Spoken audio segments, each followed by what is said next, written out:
Akan pelajari analisis rasio likuiditas.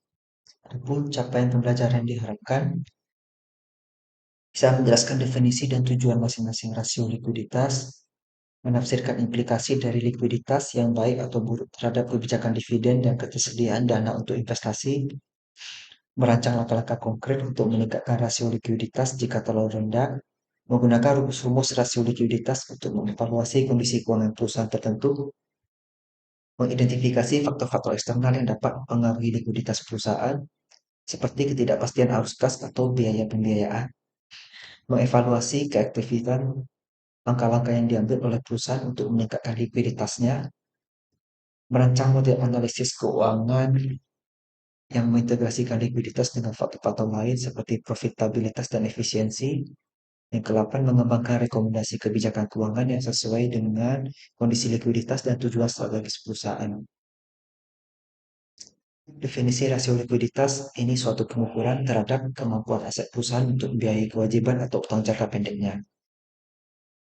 Jadi kita bandingkan aset lancar dengan kewajiban lancar. Itu inti dari likuiditasnya. Ini untuk mengukur kemampuan perusahaan membayar kewajiban yang sederajat tempo pada saat ditagih.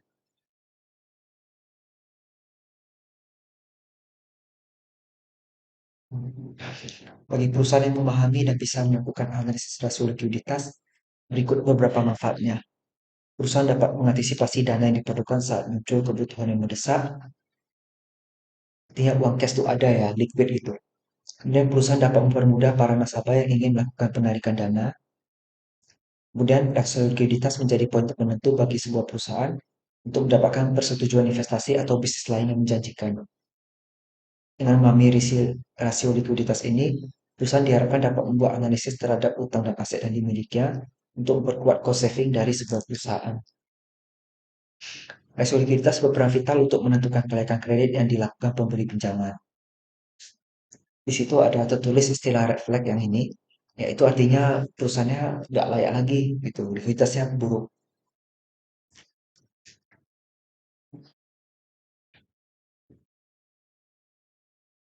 Kemudian ada beberapa jenis rasio likuiditas. Yang pertama, current ratio atau rasio lancar. Ini rasio yang paling terkenal, yang paling sering dipakai dalam penelitian keuangan. Dan dia perhitungannya juga sederhana. Jadi kalau kita lihat rumusnya langsung aset lancar dibagi kewajiban lancar. Ini kemampuan perusahaan memenuhi kewajiban jangka pendeknya menggunakan aset yang tersedia pada periode waktu yang sama. Semakin tinggi CR, makin besar kemampuan likuiditas mengatasi kewajiban jangka pendek. Nah, contohnya kita cek laporan keuangan.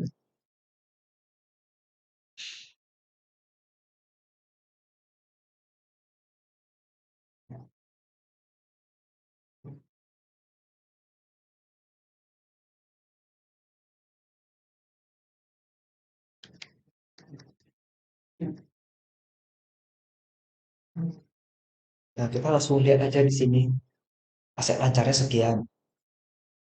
Langsung kita bagi dengan total liabilitas jangka pendek. Jadi liabilitas lancar atau liabilitas jangka pendek yang diambil. Oke, selanjutnya quick ratio atau rasio cepat. Ini digunakan untuk menentukan kemampuan perusahaan melunasi kewajiban lancarnya dengan aset cepat atau aset yang paling liquid. Kalau aset cepat ini adalah aset lancar yang dapat dikonversi menjadi uang tunai dalam waktu 90 hari. Jadi biasanya ini yang dipakai. Uang tunai, piutang, dan surat berharga. Jadi ini sebagai pengganti aset lancarnya. Nah, kita lihatlah di sini, kalau pembagian tetap sama, liabilitas jangka pendek. Tapi untuk yang atasnya berarti yang kita pakai kas, kemudian ini ada piutang, masuk yang berelasi ya, sama surat berharga. Nah, di sini kebetulan tak ada surat berharga ya. Ya udah berarti hanya dua aja. Atau rumusnya pakai ini juga bisa. Aset lancar kurang inventaris kurang biaya bayar di muka. Berarti bayar di muka ini. Kalau inventaris di sini berarti persediaan dan aset biologis. Ya intinya bisa sama juga. Ya ini interpretasinya sudah ada. Jadi quick ratio hanya dari aset yang memang betul-betul liquid. Kemudian cash ratio atau rasio kas. Ini bandingkan cash flow dengan tagihan yang harus dibayar. Cash flow adalah uang tunai yang dimiliki perusahaan secara kas, ada surat berharga, tagihan treasury, dan lainnya. Jadi di sini ada uang tunai dan surat berharga. Kalau kebetulan di sini surat berharga nggak ada, jadi hanya uang tunai yang dipakai. Jadi ini memang betul-betul cash saja sifatnya. Ini interpretasinya yang paling konservatif ya untuk kemampuan perusahaan memenuhi kewajiban jangka pendek. Kemudian ada pentingnya rasio likuiditas. Oh ya, untuk rasio yang tadi hanya tiga ya. Itu yang biasanya cukup banyak di rujukan-rujukan penelitian ataupun di buku. Kalaupun ada rujukan yang lain, silakan boleh ditambahkan kalau memang ada. Oke, pentingnya rasio likuiditas yang pertama menentukan kemampuan bisnis membayar utang jangka pendek. Biasanya investor memperhatikan ya likuiditasnya untuk melihat sejauh mana perusahaan dapat membayar kewajiban jangka pendek. Ini memang fokus pada berbagai kewajiban jangka pendek karena mencakup pendapatan dan beban biaya harian. Perbandingan tersebut menjadi penting sebab sebuah bisnis menguntungkan tidak akan bertahan lama bila tidak bisa menanggung beban biaya hariannya. Kalau di atas satu itu baik daripada yang di bawah satu. Tapi kalau investor atau kreditur biasanya sukanya di atas dua, bukan tiga. Artinya kalau satu banding satu kan berarti aset kita setara dengan liabilitas kita yang lancar. Tapi kalau misalnya dua berarti kan ada double.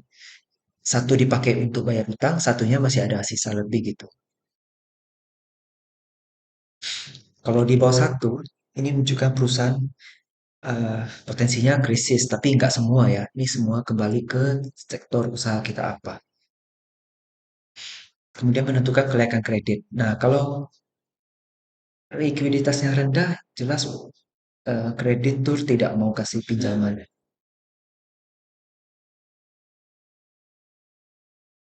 Jadi kita kadang cerita-cerita kalau akuntan ingin membuat laporan keuangan cantik, likuiditasnya dipertinggi.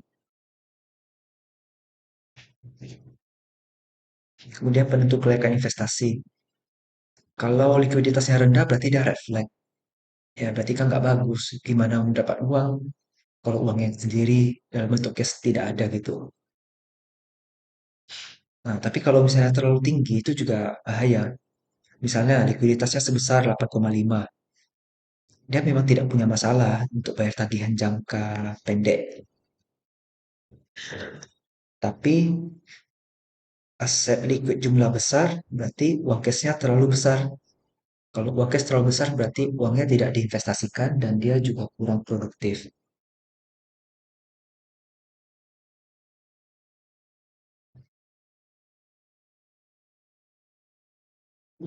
Ini likuiditas yang baik. Nah, ini ada beberapa indikator. CR-nya harus tinggi, quick ratio-nya tinggi, cash ratio-nya juga tinggi. Itu yang baik. Kemudian perputaran persediaan. Kalau perputaran persediaan yang tinggi, berarti banyak persediaan yang dijual. Berarti uang cashnya banyak. Logikanya begitu. Kemudian perputaran piutang. Nah, piutang kalau cepat juga dilunasin, berarti cashnya juga cepat dapat banyak. Kemudian meningkatkan dan menurunkan rasio likuiditas. Nah, kalau rasio likuiditas kita rendah, ya kita tentu berusaha untuk menaikkannya. Nah, dengan bisnis rasio yang lancar, bisa memenuhi permintaan jangka pendek, memiliki cukup uang untuk investasi. Secara umum kalau rasionya satu berarti itu stabil ya, tidak melebihi aset liquid. Kembali lagi, beda-beda setiap industri. Contohnya kalau perbankan tentu lebih banyak cash. Kalau untuk industri manufaktur, ya so-so lah biasanya bisa di bawah satu, bisa di atas satu. Kemudian rasio lancar yang tinggi, ini lebih dari satu, ini berarti menyimpan uang terlalu banyak. Kalau yang rendah, berarti ini ada risiko, tapi nggak semuanya risiko juga ya. Kembali ke sifat asli dari industrinya seperti apa. Nah, kalau meningkatkannya, yang pertama kita kontrol biaya overhead. Ada banyak jenis biaya overhead yang mungkin dapat dikurangi, seperti sewa.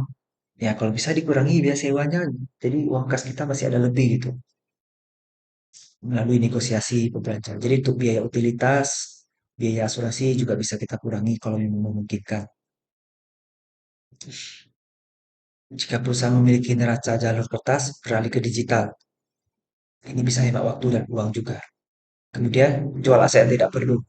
Barang-barang yang memang sudah tidak diperlukan dan sudah tidak produktif, kalau bisa dijual, ya dijual. Jadi biar cashnya lebih bagus. Kemudian ubah siklus pembayaran. Kalau misalnya kita bayar lebih cepat, bisa dapat diskon, itu akan lebih baik. Kemudian lihatlah jalur kredit. Pandai-pandailah untuk mengambil kredit ya. Kalau memang cocok, silakan diambil. Jadi bisa meningkatkan likuiditas juga. Kemudian tinjau kembali kewajiban utang.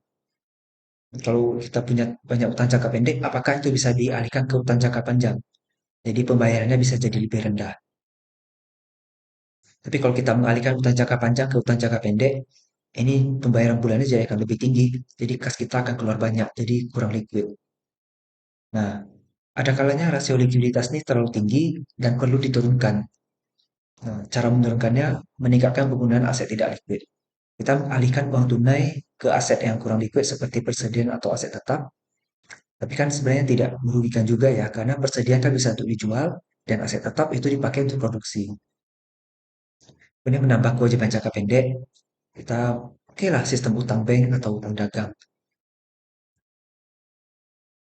Karena likuiditas kalau terlalu rendah juga, kalau likuiditas terlalu tinggi, ya nggak bagus juga harus diturunkan gitu.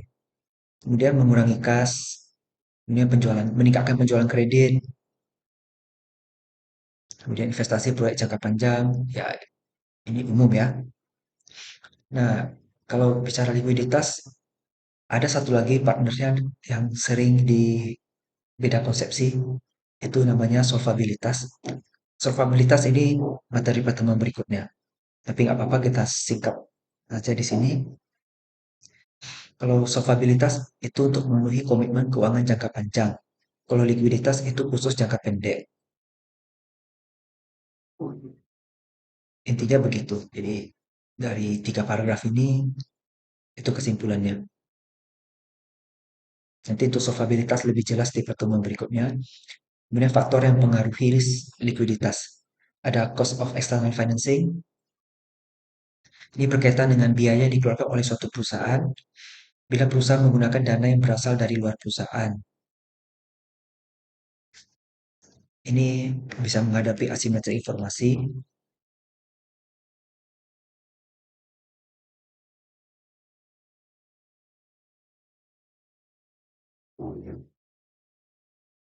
Kalau kita pakai uang dari sumber luar, biasanya nggak bisa besar. Jadi ya sebenarnya besar atau kecilnya pun tetap pasti ngaruh ya ke likuiditas. Kemudian current and future investment opportunities. Kalau misalnya ke depannya akan lebih banyak investasi di aset lancar, berarti likuiditasnya tinggi. Tapi kalau ke depannya mau investasi di aset tidak lancar, berarti likuiditasnya rendah. Kemudian transaction demand for liquidity. Ini akan tingkat kemampuan perusahaan dalam membayar kewajiban lancar atau utangnya dikenal likuiditas. Perusahaan yang punya kemampuan untuk melunasi semuanya disebut liquid.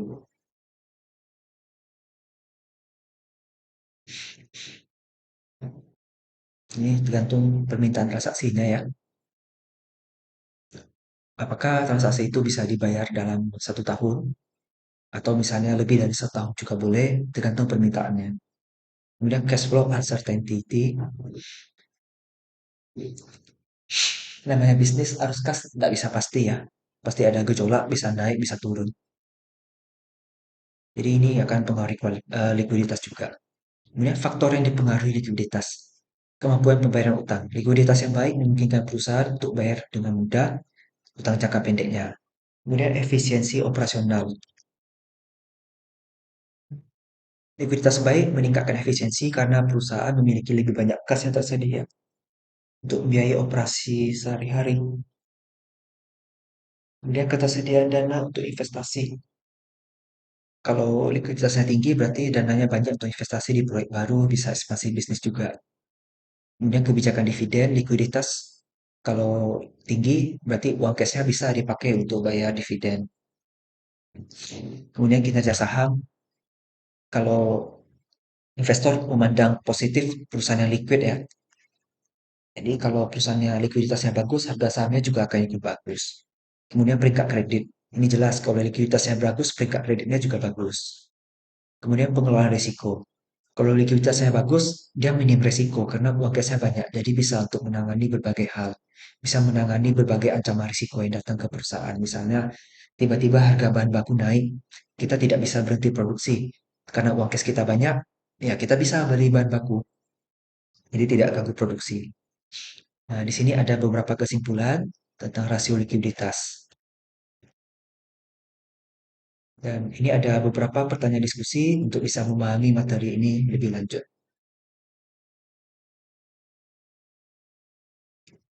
Jadi, ini materi tentang analisis rasio likuiditas dan sudah juga diberikan contoh analisis langsung dari laporan keuangannya. Semoga materi ini dapat dipahami dengan baik.